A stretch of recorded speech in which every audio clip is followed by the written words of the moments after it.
설교를 이렇게 듣는데 설교가 도대체 뭡니까? 이렇게 물으면은 설교는 하나님 말씀 잘 이렇게 전달해 주는 거 아니에요? 이렇게 얘기하시는 분들이 참 많아요. 설교는 하나님 말씀 잘 해설해 주는 게 아니에요. 그 유튜브에도 많고요. 또 신학대학 가면 잘 가르쳐 주고 그렇습니다. 근데 요새는 또 유학 갔다 오신 분들도 굉장히 많고 그래요. 설교는 그런 게 아니에요. 이 설교를 통해서 하나님의 임재 앞에 나아가는 게 중요한 거예요. 하나님 만나는 게 중요한 거예요.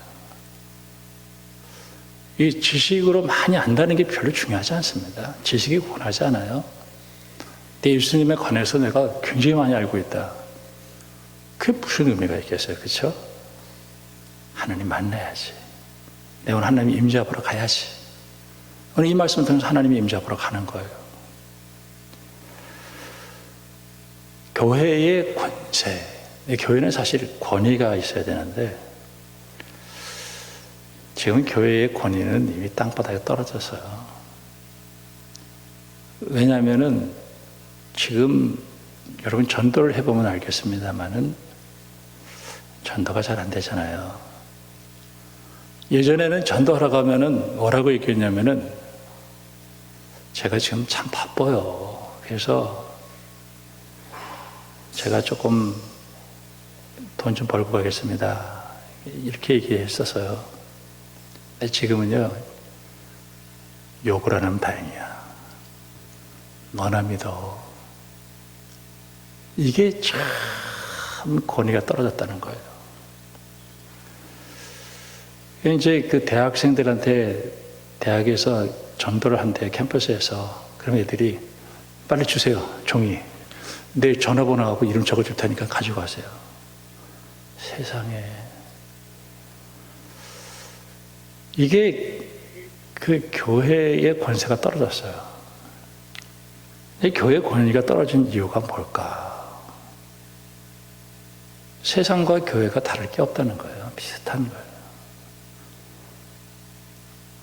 목사도 돈 되게 좋아하고 우리도 돈 되게 좋아하고 뭐 다를 게 뭐가 있어? 거기서 권위가 딱 떨어져 버리면 하는 거예요.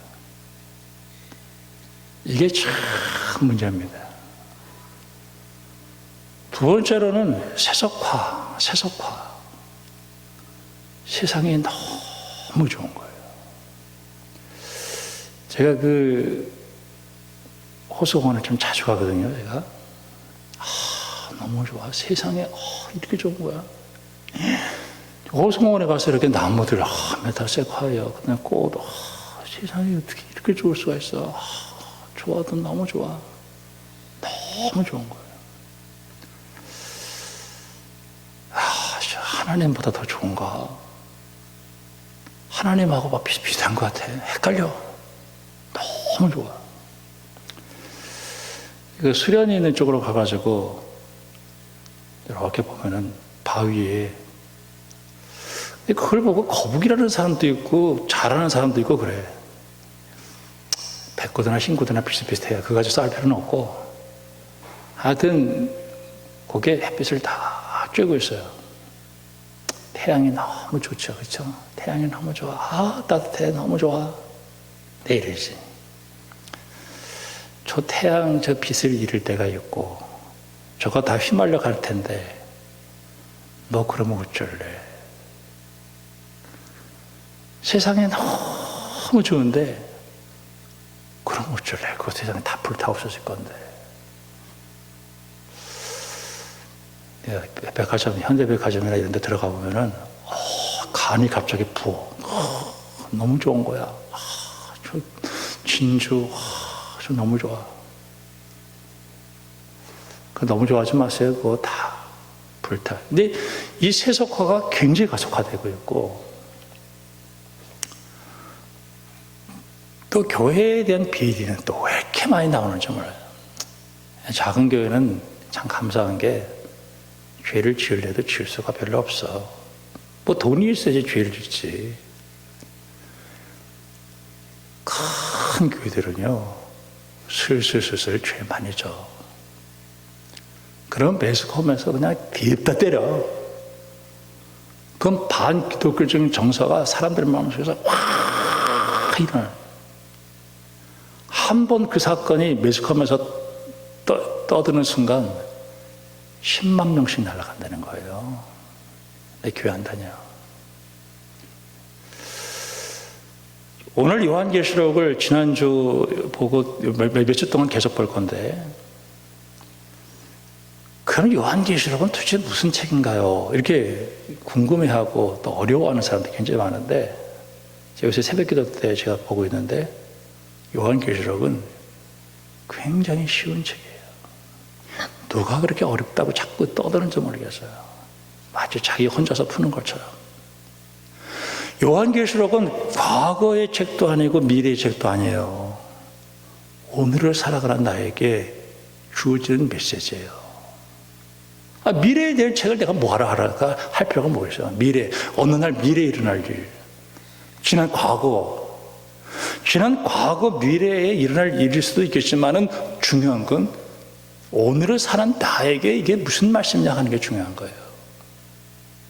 제가 오늘 서두에 이렇게 장황하게 얘기하는 것은 딱 한마디로 여러분들이 오늘 집을 떠나서 성경책 들고 교회 오기가 힘든 시대라는 얘기를 하는 거예요.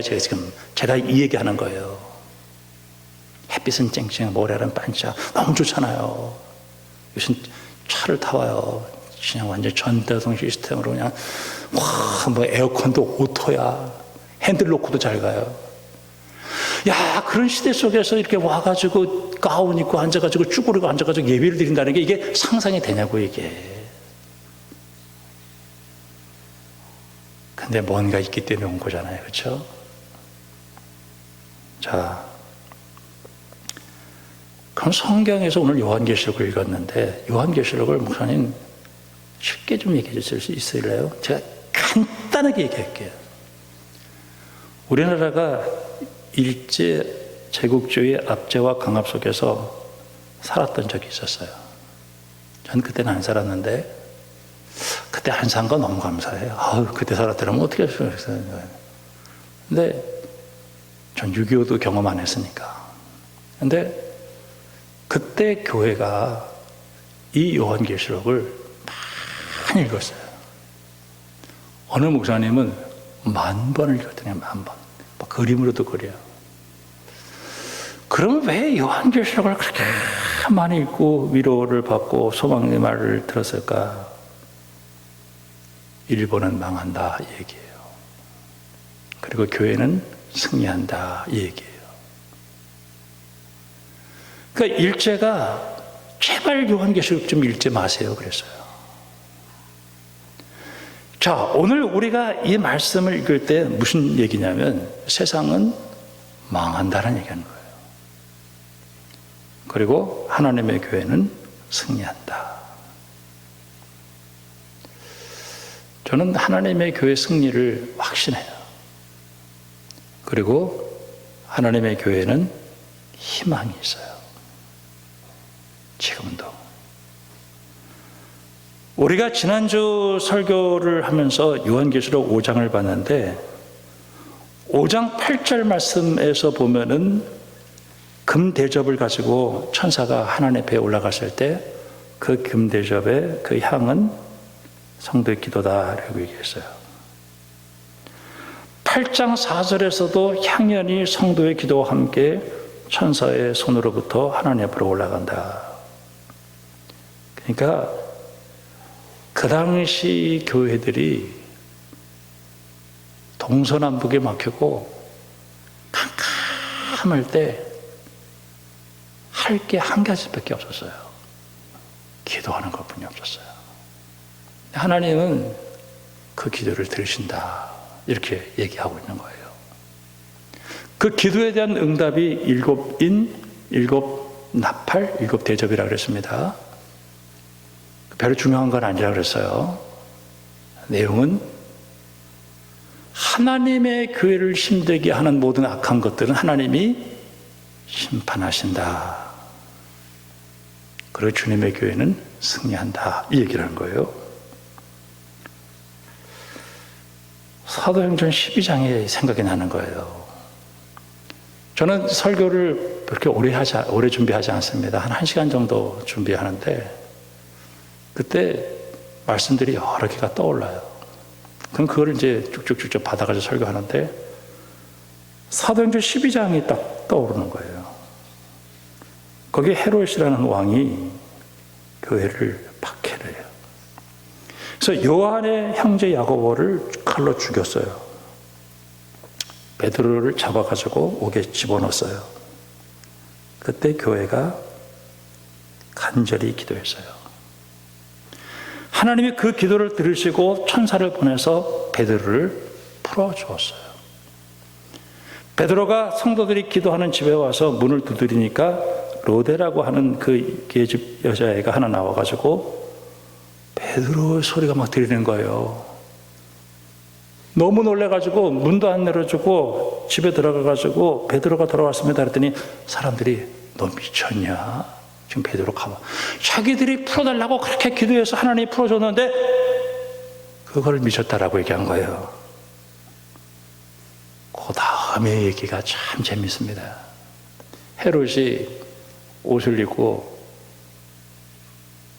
단상에서 백성들에게 연설하는데 그 목소리가 신의 소리 같다 그런 얘기를 해요. 그때 하나님이 벌레를 줘서 그 헤롯을 먹어버려 가지고 헤롯이 죽었어요. 여러분 왜 교회가 그렇게 핍박을 당할까요? 교회가 왜 핍박을 당할까요? 이유는 그 당시엔 단순히 정치적인 박해는 그거에서 왕이 신이잖아요. 근데 조그만 교회 공동체가 예수를 믿고 하나님을 알았는데 요한계시록 1장에서 보면은 이 세상의 모든 임금의 머리가 되시는 예수님, 그것은 예수 믿는 것은 많은 증거 많도다. 교회가 하나님을 찬양하는 거예요. 아니 세상에 내가 신인데 누가 그러면서 박해를 하기 시작한 거예요. 지도자들이 박해를 당한 거예요. 뭐 얼마나 그 조그만 교회가 힘도 하나도 없죠. 박해를 당하는 거예요. 다니엘 9장을 보게 됐어요. 다니엘 9장은 다니엘이 하나님께 기도를 하는 거예요. 세 일해 동안 간절히 기도해요. 얼마나 힘든 시대를 만났냐면은 그 당시가 BC 2세기인데 그 헬라 그리스죠. 그때가 나라가 전 세계를 제패하고 있었으니까 그가 안티오코스 에피파네스 4세가 실업파 운동을 벌여요. 교회를 쓸어버리는 거죠. 그 교회에 대주대가리를 갖다 놨다니까요. 교회의 예배 제도 다 파괴시키는 거예요. 그때 할 길이 하나밖에 없는 거예요. 기도하는 기도. 기도도 못하겠죠. 여러분 다니엘 3장 6장에 보면은 다니엘의 친구들이 어디에 들어가냐면 불 속에 들어가요. 불. 사자굴 속에 들어가요. 그 당시의 상황을 그렇게 이야기하고 있는 거예요.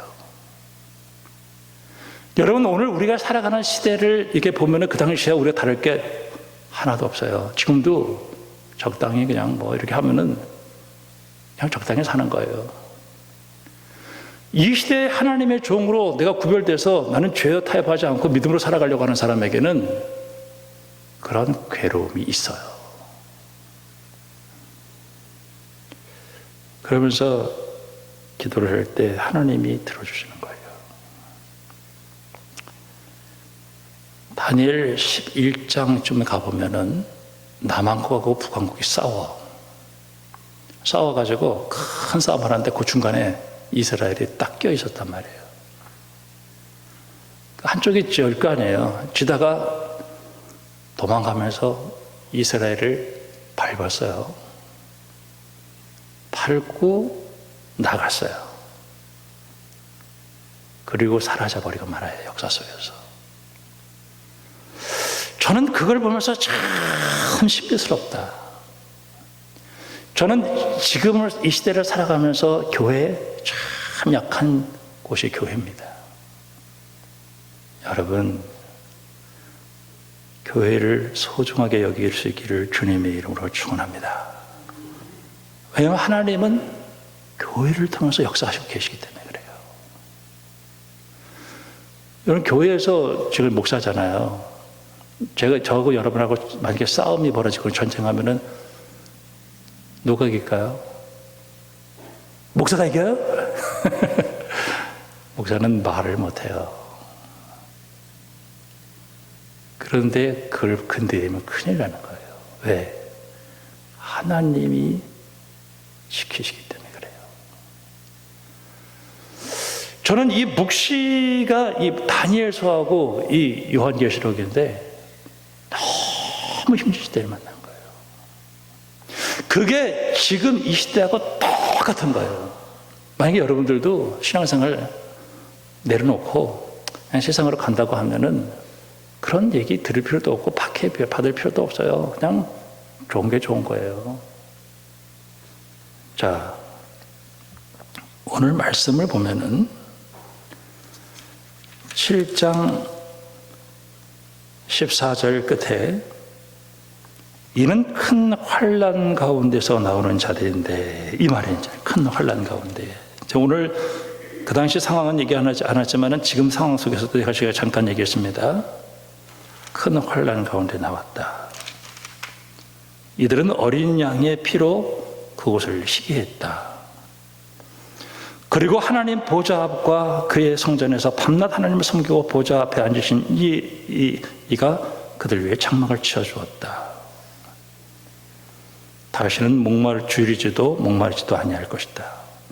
해나 아무 뜨거운 기운에 상하지도 않게 해주실 것이다. 그리고 예수님이 목자가 되셔서 생명수 샘으로 인도해 주시고 그들의 눈에서 모든 눈물을 씻어 주실 것이다. 자, 오늘 이들에게 대한 보상인데, 저는 오늘 이 말씀을 통해서 첫 번째 우리가 드려야 될 메시지는, 여러분 영적 우울감에서 벗어나기를 바랍니다. 자, 이게 이제 어떻게 해서 이게 영적 우울감이냐면, 저는 오늘 이 말씀 가운데서 특별히 4절 말씀에 7장 4절에 각 지파 중에 인침을 받은 자들이 14만 4천이었다 하는 말이네. 14만 4천. 그러니까 7인이 나오면서 그 앞에 위에서 보면은 그 땅, 바다, 그 다음에 그 나무들 이런 것들이 막 불타고 막 그럴 때 그 중에서 14만 4천을 하나님이 구별을 해요. 여기서 14만 4천. 자, 그 다음에 14장을 잠깐 가겠습니다. 14장. 14장에도 보면은 3절에 땅에서 속량받은 14만 4천 밖에 능히 이 노래를 배울 자가 없다. 자, 14만 4천.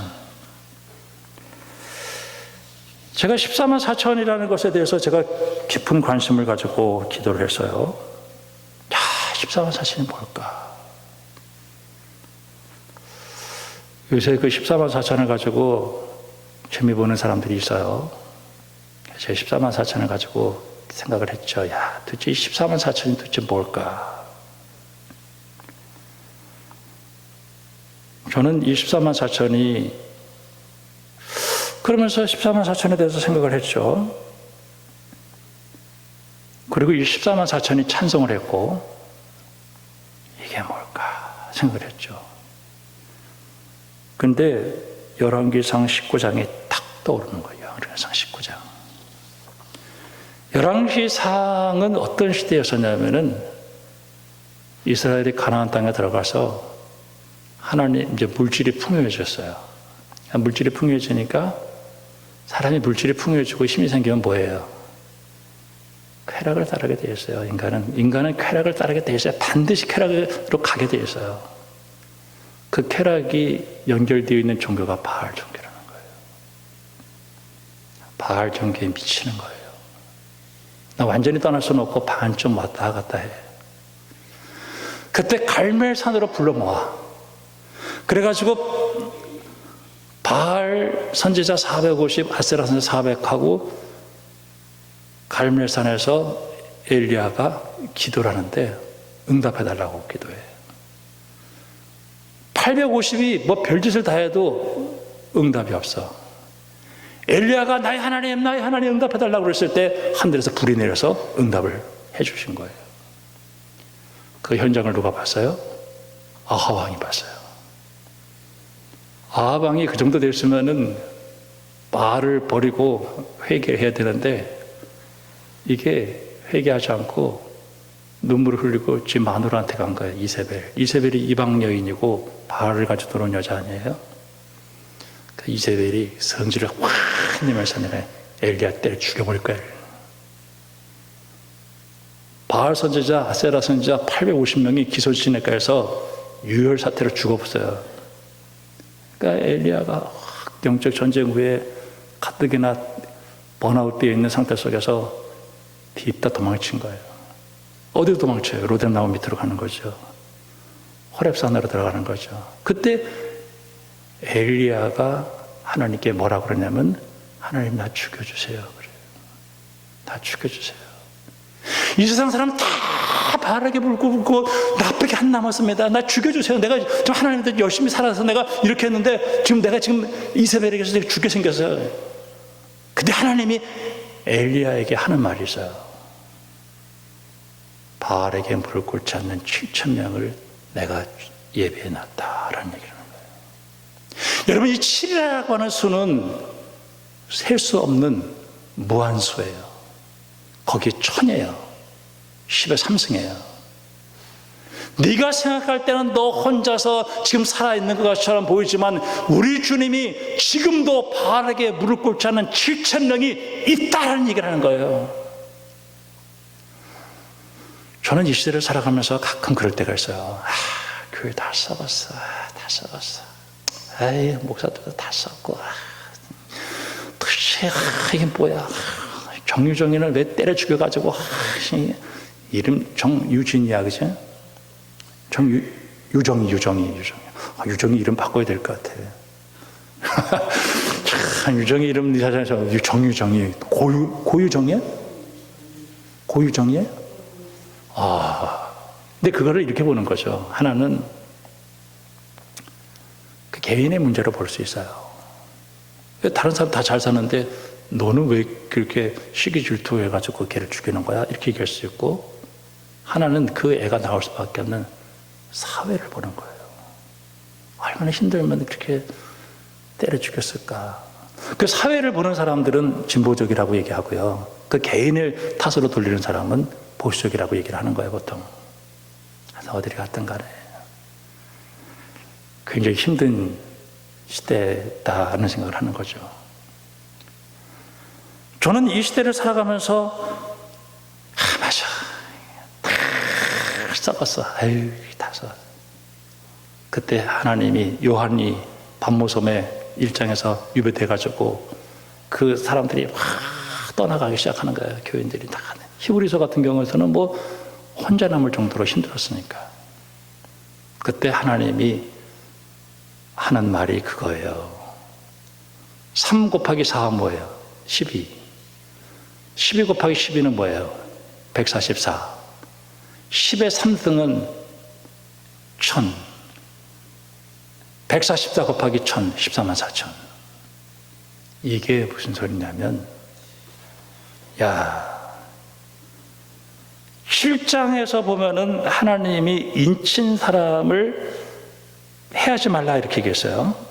인치기까지, 주의 종들의 이마에 인치기까지. 3절에 하나님의 인침을 받은 자가, 하나님이 보호하시는 자가 14만 4천 명이 있다라고 하는 것은, 하나님의 교회에 아직도 이 세상의 핍박과 박해 속에서도 내 믿음 지키면서 하나님께 영광 돌리는 사람들이 수도 없이 많이 있다라는 얘기를 해서, 그 당시에 그 좌절과 절망 속에 있는 사람을 위로하고 있는 거예요. 제가 이게 딱 깨달으면서 하나님의 회개가 되더라고요. 나도 내 의에 빠져가지고 나 혼자 잘난 줄 알았어요. 세상 다 썩어 문드러진 줄 알았어요. 그리고 나서 사람들의 눈을 보니까 와, 저 사람 하나님 사랑하는 사람이네. 저 사람 하나님이 사랑하는 사람이네. 저 이번에 목사님들, 장로님들 많이 만나면서 내가 그렇게 욕을 했고 비판했던 그 사람 속에서도 하나님을 사랑하는 모습들이 보이기 시작하는 거예요. 저는 이 14만 4천이 오늘 우리에게 주시는 위로는 영적 우울감에서 여러분 팍 차고 아직도 바르게 물을 끓지 않는 수많은 사람들이 하나님의 교회에 있다는 사실을 믿고 여러분 희망을 가질 수 있는 믿음의 사람들이 되기를 주님의 이름으로 축원합니다. 아주 14만 4천이 그렇게 느껴지게 된 거예요. 맞아. 우리 눈에 볼 때는 다 믿음 버리고 다 세상 살아가는 것처럼 보여도 그렇게 보였구나. 저는 우리 기도의 두 번째로 우리 기도의 내용은 바뀌어져야 된다고 생각해요. 절망과 낙심의 기도가 아니라 승리. 승리는 내 것일세. 14만 4천이 14장에서 찬양을 하잖아요.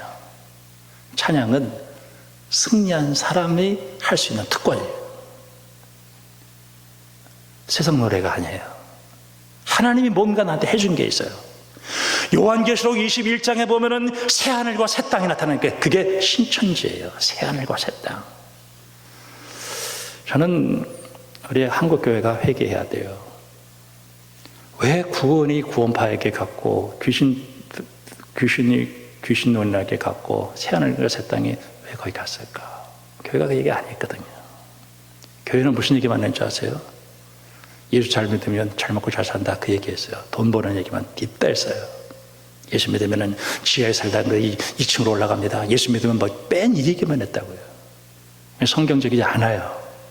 성경은 우리에게 영적인 얘기를 하고 있는 거예요. 그러니까 그걸 들고 나가는 거예요. 지금 오늘 우리는 깊이 깨닫고 새하늘과 새 땅에 대해서 귀신의 악한 영을 물리치고 그리고 구원에 대한 확신을 가지고 교회가 다시 한번 이걸 회복해야 되는 거예요.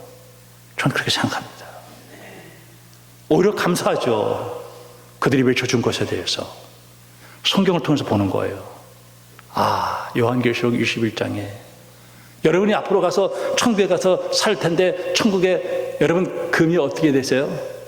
깔려 있어요. 천국 12문 가운데 문 한 짝이 뭐예요? 진주 한 개예요. 생명수 강이 흐르고 사시사철 나무들이 피고 천군천사와 함께 찬양하는 그 찬양이 여러분의 기도 속에 포함되기를 주님의 이름으로 축원합니다. 저는 승리는 교회에 있다 생각해요. 자, 요한계시록 창세기 6장에 하나님이 세상을 다 만든 걸 후회했어요. 그때 노아를 통해서 방주를 져라. 그리고 방주에 들어온 사람만 산다. 저는 이 시대의 방주는 교회예요. 저는 세상 사람들이 뭐라고 얘기하든지 새 교회가 권위를 잃어버렸다 할지라도 하나님의 교회는 오늘도 하나님이 살아서 오늘도 교회를 통해서 역사하신다는 사실을 믿습니다. 난 교회는 승리한다고 생각해요. 그래 믿어요. 이게 하나의 뜻이에요. 그 교회를 통해서 하나님이 지금도 역사하고 계셔요. 여러분 세상 사람들이 뭐라고 해도 그 얘기를 듣지 말기를 주님의 이름으로 축원합니다. 빌립보서 3장에서 사도 바울이 예수님을 만나고 나서 그가 가지고 있었던 모든 것들을 배설물로 여겼다. 배설물로 여겼다라고 하는 것은 나쁘다라고 얘기하니까 제가 오늘도 여러분이 기도했어요. 자식 잘 되게 해달라고 기도했고 사업 잘 되게 했다고 건강 위해서 기도했어요. 그러나 그게 구원이 아니라는 거예요. 그건 내가 살아가는 동안에 하나님 주시는 축복이지. 구원은 예수를 믿고 내가 마귀의 손에서 벗어나서 하나님의 자녀가 되는 게 구원이에요. 그거를 얘기를 하지 않으니까 이단들이 그 얘기를 들고 나가는 거 아니겠어요? 마지막으로 그 하나님의 은혜는 바꿀 수가 없어요. 요한복음 7장에 예수님께서 명절 끝날에 누구든지 목마르거든 내게로 와서 마시라. 명절 끝이에요. 그 당시 유대교가 어떤 행사를 벌렸어요. 근데 은혜를 못 받았어. 은혜가 안 돼. 그러니까 속에 컬컬했어요. 예수님께서 내게로 와서 마셔. 여러분 여행 가셔보셨죠? 여행 다녀보셨죠? 한 열흘이든지 해외여행도 갔다 오고 뭐 하잖아요. 떠날 때 어때? 기분이? 떠날 때 가방 들고 떠날 때 얼마나 좋아. 캐리어 끌고 발권 해가지고 돈도 바꿨다. 기분 세지죠. 돌아올 때 인천공항에서 어휴 피곤해. 괜히 갔다. 본전 생각나네. 여러분 이게 세상이에요. 이게 세상이에요. 우리 애들하고 이렇게 돌아올 때 어디 갔다가 올 때 제가 93.9 뱀이양입니다. 뭐 그거 내가 들으려고 했었어요. 우리 애들이 제발 그것 좀 틀지 말래. 어렸을 때 그 얘기가 가뜩이나 피곤한데 그 시간에 그 목소리 듣기 싫다는 거야. 제 애들은 그러더라고요. 하여튼 뭐 그분은 훌륭한. 나는 그 얘기 그 찬송 거기 찬송은 아니야. 근데 많이 들어요. 근데 그게 그래요. 그래서 이사야 55장에서도 목마른 자들은 물러나오라. 요한복음 4장에서 수가성 여인이 예수님이 물을 가지고 접근하거든요. 내가 주는 물을 마시는 자는 목마르지 않을 텐데 이런 얘기를 했잖아요. 여러분 예수님이 나에게 주시는 그 은혜는요 세상하고는 비교할 수도 없어요. 내가 오늘 교회 와서 예배드리고 가면서 하나님께서 내게 주시는 그 은혜를 상상할 수가 없어요. 예수님이 6장에서 5,000명을 먹여요. 그러니까 사람들이 예수님 먹는 걸 때문에 임금 삼으려고 그래. 예수님 피해 가셔요.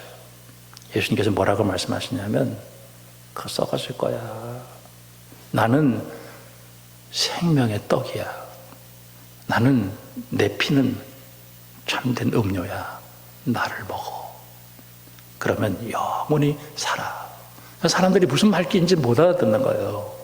그러니까 예수님께서 너희들도 가려느냐. 그래. 베드로가 생명의 말씀이 영생의 말씀이 주께 있었는데 내가 누구에게 가오리까. 여러분 하나님의 은혜를 깨닫고 세상에 있는 것들이 아무리 좋아도 우습게 보일 수 있는 영의 눈을 뜨는 믿음의 사람들이 되기를 주님의 이름으로 축원합니다. 이것이 이 시대를 살아가는 우리들에게 주시는 하나님의 말씀입니다. 저는 이 마지막에 우리 주님이 이 세상을 어떻게 하실까? 자, 히브리서 10장을 보면은 히브리 10장에서 모이기를 피하는 어떤 사람들과 같이 하지 말라 이렇게 했죠.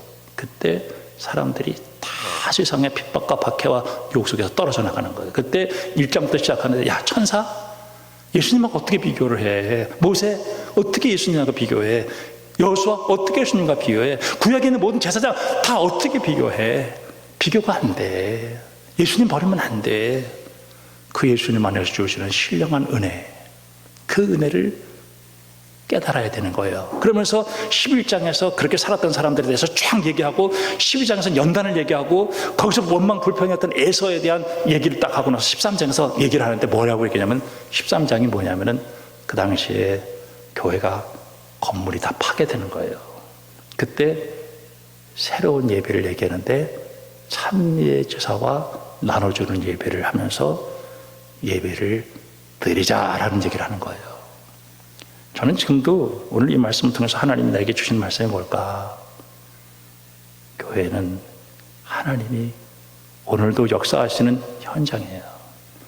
여러분 이 시대 속에 이 환난과 핍박과 세속화와 그리고 반기독교적인 강한 이때에 여러분 성령 충만해서 영의 눈을 떠서 살아계신 하나님을 만나고 그리고 이 목마른 세상 속에서 우리 주님 앞에 와서 은혜 받는 믿음의 사람들이 되기를 주님의 이름으로 축원합니다. 기도하겠습니다. 하나님 아버지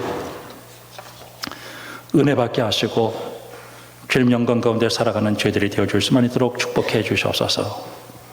교회는 반드시 승리합니다. 이 시대의 희망은 교회입니다. 하나님 아버지 주님 앞에 나와서 은혜 받는 저희들을 띄워줄 수만 있도록 축복해 주시옵소서. 예수님